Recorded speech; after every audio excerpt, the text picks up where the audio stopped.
का कंगना किछु ने भावे सारी जोरा असगर सेज भयावन लागे अरे असगर सेज भयावन लागे धर लेन होरा बिन पिया के बिन सैया के बिन राजा के ससुररिया नहीं निकला गई है दैया बिन पिया के ससुररिया नहीं निकला गई है दैया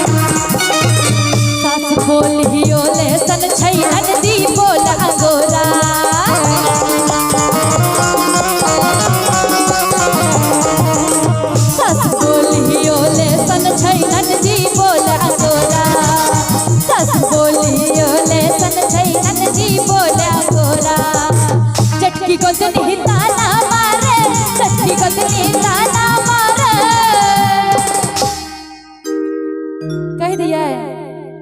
इनका कह रहा जान कनिया कि यो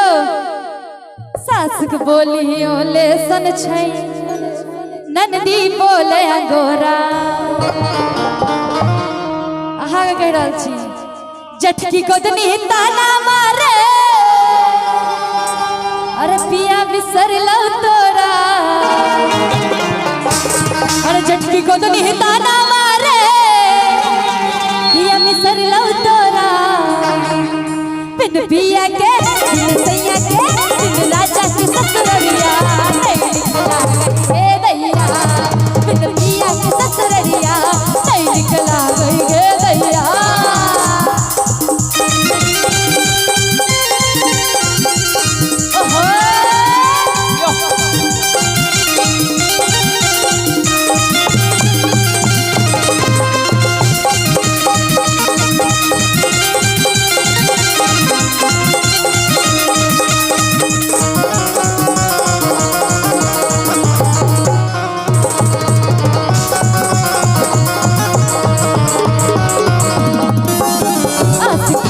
छैठ में आयब बीतल पूसक जारा